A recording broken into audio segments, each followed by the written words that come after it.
So good morning guys. तो चलिए start करते हैं आज की रिवीजन क्लास। 2020 का नोबेल शांति पुरस्कार किसे मिला? वर्ल्ड फूड प्रोग्राम को। इसका हेडक्वार्टर है रोम, इटली में। वर्ल्ड फूड प्राइज 2021 किसे दिया गया? तो ये दिया था शकुंतला थिल्स्टेड को। किसके द्वारा दिया गया? फूड एग्रीकल्चर ऑर्गेनाइजेशन के द्वारा। और बताइए वर्ल्ड फूड डे कब मनाया जाता है? तो 16 अक्टूबर को। क्यों? क्योंकि फूड एग्रीकल्चर ऑर्गेनाइजेशन की स्थापना होती है 16 अक्टूबर 1945 को, जिसका हेडक्वार्टर आपको रोम, इटली में मिलेगा। बताइए सेव में कौन सा अम्ल होता है? जो सेव यानी कि एप्पल है उसमें कौन सा अम्ल यानी कि एसिड होता है? तो ये होता है मैलिक अम्ल, मैलिक एसिड। लाल चींटी में कौन सा अम्ल होता है? फार्मिक एसिड होता है। ये कई बार एग्जाम में पूछा जाता है। इमली में कौन सा होता है? टार्ट्रिक एसिड होता है। दूध दही में कौन सा होगा? तो लैक्टिक अम्ल होता है। और जो सिरका होता है, सिरके में होता है एसिटिक एसिड। और जो नींबू वगैरह हो गए, जो खट्टे पदार्थ हो गए, उनमें कौन सा होता है? उनमें साइट्रिक एसिड होता है।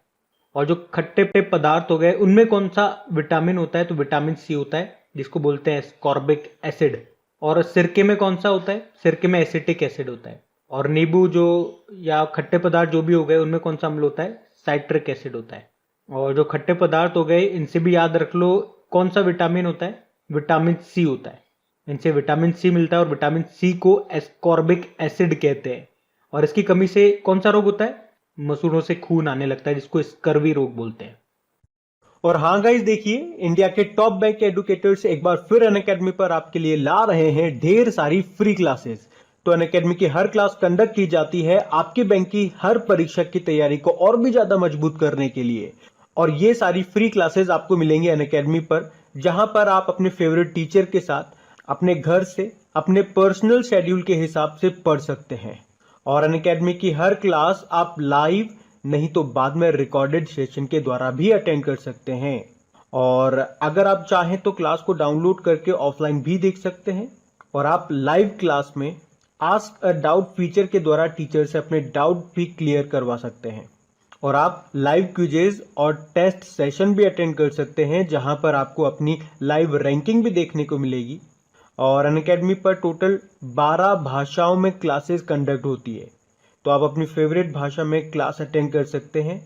आप अपने टीचर के साथ इंटरेक्ट कर सकते हैं, लाइव पोल में पार्ट ले सकते हैं। और ये सभी फीचर आपको मिलेंगे एक ही प्लेटफॉर्म पर, एक ही सब्सक्रिप्शन के साथ।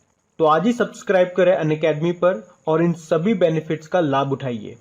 और हाँ देखिए, अगर आप मेरा कोड जो कि है क्रेक एग्जाम 10 यूज करते हैं तो आपको एडिशनल 10% का इंस्टेंट डिस्काउंट भी मिलता है। तो आपको इन सभी क्लासेस के जो लिंक हैं वो नीचे डिस्क्रिप्शन में मिल जाएंगे। तो वहां जाकर के आप इन सबका बेनिफिट उठा सकते हैं। अभी हम बढ़ते हैं आगे। तो बताइए अंतरराष्ट्रीय नृत्य दिवस ये कब होता है? ये 29 अप्रैल को होता है। इसकी थीम थी पर्पज ऑफ डांस। फिर इंटरनेशनल लेबर डे, ये 1 मई को, मई की पहली तारीख को मनाया जाता है। और इसी तरह से आप पढ़ोगे एक वर्कर्स मेमोरियल डे भी होता है, श्रमिक स्मृति दिवस, वो 28 अप्रैल को होता है। और लेबर से आपको याद आएगा इंटरनेशनल लेबर ऑर्गेनाइजेशन, जिसकी स्थापना होती है 1919 में। हेडक्वार्टर आपको मिलेगा जेनेवा, स्विट्जरलैंड में। उसके अध्यक्ष है गाय राइडर। फिर बताइए वर्ल्ड ट्यूना डे कब होता है? ट्यूना एक प्रकार की मछली होती है, तो ये हम मनाते हैं 2 मई को। वर्ल्ड प्रेस फ्रीडम डे कब होता है? 3 मई को होता है। अगर आपसे पूछा जाए वर्ल्ड प्रेस फ्रीडम इंडेक्स 2021 जो आया था उसमें भारत की रैंक क्या थी? 142 थी। टॉप पे नॉर्वे था। और उस इंडेक्स को किसने जारी किया? रिपोर्टर्स विदाउट बॉर्डर ने। कोल माइनर्स डे, कोयला खनिक दिवस कब होता है? 4 मई को होता है। वर्ल्ड अस्थमा डे कब होता है? तो मई के पहले मंगलवार को मनाते हैं, जो इस बार हमने 4 मई को मनाया। इसकी थीम थी अनकवरिंग अस्थमा मिसकंसेप्शन, अस्थमा की गलत धारणा को उजागर करना। बताइए इंटरनेशनल डे ऑफ मिडवाइफ्स कब होता है? 5 मई को होता है। थीम थी follow the data, invest in midwives. एक इंटरनेशनल नर्स डे, ये भी याद रखो, ये 12 मई को होता है। फ्लोरेंस नाइटिंगेल के जन्मदिन को, जिन्हें लेडी विद लैंप भी कहा जाता था। और नर्स और मिडवाइफ से आपको याद आता होगा डब्ल्यूएचओ ने 2020 को नर्स और मिडवाइफ्स का अंतरराष्ट्रीय वर्ष घोषित किया था। एक नेशनल डॉक्टर डे भी आप याद रख लो, 1 जुलाई को मनाते हैं, जिसकी थीम थी save the saviour. World athletics day, ये 5 मई को मनाया हमने इस बार। वर्ल्ड माइग्रेटरी बर्ड डे, विश्व प्रवासी पक्षी दिवस, बड़ा इंपॉर्टेंट होता है ये, लेकिन साल में 2 बार इसको मनाया जाता है, मई और अक्टूबर के दूसरे शनिवार को। तो इस बार हम 8 मई को मनाएंगे और 9 अक्टूबर को मनाएंगे। थीम है सिंग फ्लाई सोर लाइक अ बर्ड। फिर बताइए वर्ल्ड रेड क्रॉस डे कब होता है? ये 8 मई को होता है, जिसकी थीम है अनस्टॉपेबल। अब पुराने महीने के करंट अफेयर्स को रिवाइज करते हैं। तो बताइए अमेजन के नए सीईओ कौन बने? Andy Jassy. अमेजन का हेडक्वार्टर आपको वॉशिंगटन डीसी में मिलेगा। अभी तक इसके सीईओ, इसके संस्थापक ही थे जेफ बेजोस। और अमेजन की एक स्पेस कंपनी है जिसका नाम क्या है, ये आप कमेंट बॉक्स में टाइप करके बताओ। फिर बताइए किस देश ने जैव ईंधन द्वारा संचालित दुनिया के पहले रॉकेट का उपयोग करते हुए उपग्रह सैटेलाइट को लॉन्च किया था? तो अमेरिका ने। और इस रॉकेट का नाम था रॉकेट स्टारडस्ट 1.0। अमेरिका की एक एरोस्पेस कंपनी है ब्लू शिफ्ट, उसने किया था। युद्ध अभ्यास भारत और किस देश के बीच में हुआ? ये हुआ था भारत और यूएसए के बीच में, राजस्थान में हुआ था ये। और प्रज्ञान भारती और भाषा गौरव योजनाएं शुरू की किसने? असम सरकार ने। बॉक्सिंग फेडरेशन ऑफ इंडिया के अध्यक्ष कौन बने? अजय सिंह बने हैं। और कौन भारत की सबसे कम उम्र की महिला पायलट बनी थी? आयशा अजीज नाम है इनका, 25 साल इनकी उम्र थी, कश्मीर से थी ये। माल्टा गणराज्य के लिए भारत के अगले उच्चायुक्त कौन बने? हाई कमिश्नर संगीता बहादुर। माल्टा, इसकी कैपिटल वलेटा होती है, करेंसी यूरो है। भारत का पहला आर्द्र भूमि संरक्षण और प्रबंधन केंद्र किस भारतीय शहर में स्थापित किया गया? तो आंसर होगा चेन्नई में। और आर्द्र भूमि से एक डे आपको याद होगा, वर्ल्ड वेटलैंड डे, 2 फरवरी को मनाते हैं हम। और अब भारत में कितनी वेटलैंड साइट्स हो गई है? रामसर स्थल कितने हो गए हैं? तो 46 हो गए हैं। अब बताइए अरुणाचल प्रदेश राज्य के नाम पर किस प्रजाति का नाम रखा गया था? छिपकली का नाम। और क्या रखा था? सीरोटोडेक्टाइलस अरुणाचलेंसिस। अंतरराष्ट्रीय मानव बंधुत्व दिवस कब मनाया गया? International day of human fraternity, ये 4 फरवरी को मनाया गया। इसकी थीम क्या थी? A pathway to the future. आप जानते होंगे, याद आ रहा होगा आपको, 4 फरवरी को एक और डे होता है, वर्ल्ड कैंसर डे। फिर बताइए सेंट्रल बैंक ऑफ इंडिया के नए एमडी सीईओ कौन बने? मातम वेंकट राव बने। और मुंबई में इसका हेडक्वार्टर है। इसकी टैगलाइन होती है सेंट्रल टू यू सिंस 1911। 1911 में स्थापना हुई थी ना, इसलिए। सुप्रीम कोर्ट बार एसोसिएशन के नए अध्यक्ष बने थे कौन? विकास सिंह। और ऑस्ट्रेलिया में भारतीय उच्चायुक्त हाई कमिश्नर कौन है? मनप्रीत बोहरा है। ऑस्ट्रेलिया की कैपिटल होती है कैनबेरा। प्रधानमंत्री स्कॉट मॉरिसन है। ऑस्ट्रेलियन डॉलर करेंसी हो गई। समुद्र के प्लास्टिक कचरे का उपयोग करके पहला कंप्यूटर बनाया था एचपी ने। और इसका हेडक्वार्टर कैलिफोर्निया यूएस में है। और प्लास्टिक कचरे के मामले में टॉप पर कौन है? यूएसए है। और ई वेस्ट के मामले में चाइना टॉप पर है, इलेक्ट्रॉनिक वेस्ट मतलब।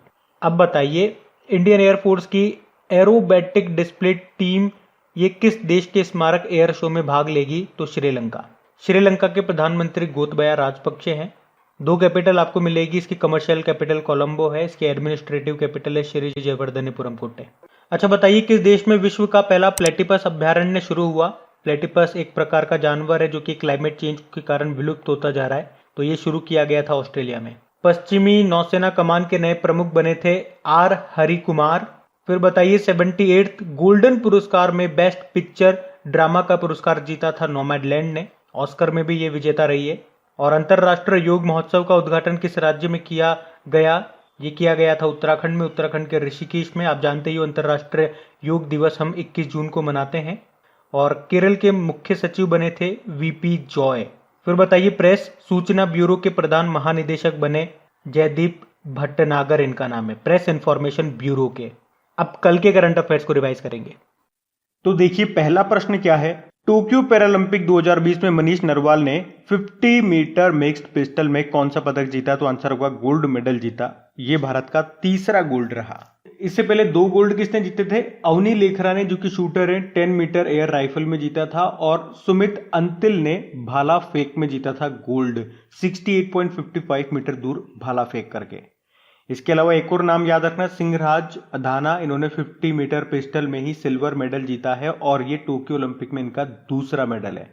पहले इन्होंने 10 मीटर में ब्रोंज मेडल जीता था। तो इस तरह से आप देख सकते हो टोक्यो पैरालंपिक में 2 व्यक्ति ऐसे हैं, 2 खिलाड़ी ऐसे हैं जिन्होंने 2 मेडल जीते हैं। एक तो ये हो गया सिंहराज अधाना और एक अवनी लेखरा, जिन्होंने पहली बार तो 10 मीटर में गोल्ड जीता और 50 मीटर में ब्रोंज जीता है। फिर बताइए कौन सा राज्य राजीव गांधी के नाम पर साइंस सिटी की स्थापना करेगा?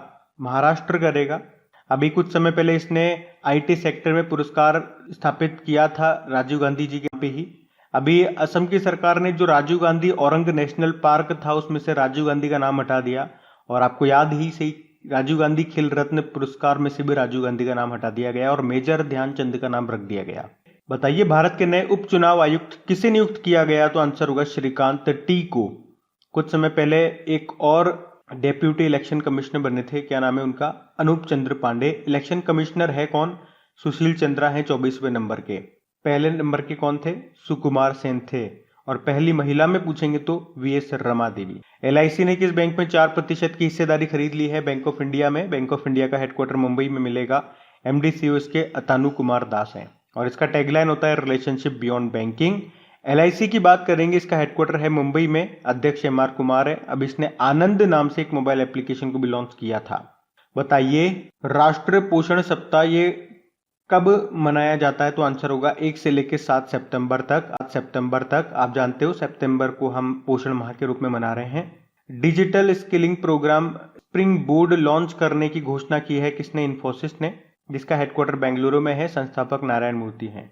और बताइए इंजीनियर्स इंडिया लिमिटेड की पहली महिला सीएमडी कौन बनी है? तो आंसर होगा वर्तिका शुक्ला। इंजीनियर्स डे 15 सितंबर को मनाया जाता है। बताइए किस ई कॉमर्स प्लेटफॉर्म ने किसान स्टोर ऐप को लॉन्च किया? तो आंसर होगा अमेजोन ने। अमेजोन के सीईओ एंडी जेसी हैं। वॉशिंगटन यूएस में आपको मिलेगा हेडक्वार्टर। संस्थापक जेफ बेजोस हैं। किस राज्य सरकार ने एकीकृत स्थानीय स्व सरकारी प्रबंधन प्रणाली नाम से एक पोर्टल लॉन्च किया था? केरल ने। और किस देश ने एक प्रोटोटाइप छोटा हेलीकॉप्टर डेवलप किया? तो आंसर होगा चाइना ने। Hurun India future unicorn list 2021 में भारत किस स्थान पर रहा? तीसरे स्थान पर रहा है 51 यूनिकॉर्न कंपनीज के साथ। टॉप पे यूएसए है 396 यूनिकॉर्न कंपनीज के साथ और सेकंड पे चाइना है 27 यूनिकॉर्न कंपनीज के साथ। यूनिकॉर्न कंपनीज वो कंपनीज होती है जिनका जो वैल्यूएशन है वो $1 बिलियन से ज्यादा हो। आप बताइए जापान के प्रधानमंत्री ने इस्तीफा देने की घोषणा की है, नाम क्या है उनका? Yoshihide Suga. तो गाइज ये था आज का हमारा रिवीजन वाला सेशन। उम्मीद करूंगा अच्छा लगा होगा और अच्छा लगा है तो इसे अपने दोस्तों के साथ में, जो भी आपका स्टडी ग्रुप हो गया, जो भी स्टूडेंट आपके टच में है, प्लीज उनके साथ इसको एक बार शेयर जरूर करना। Thank you guys.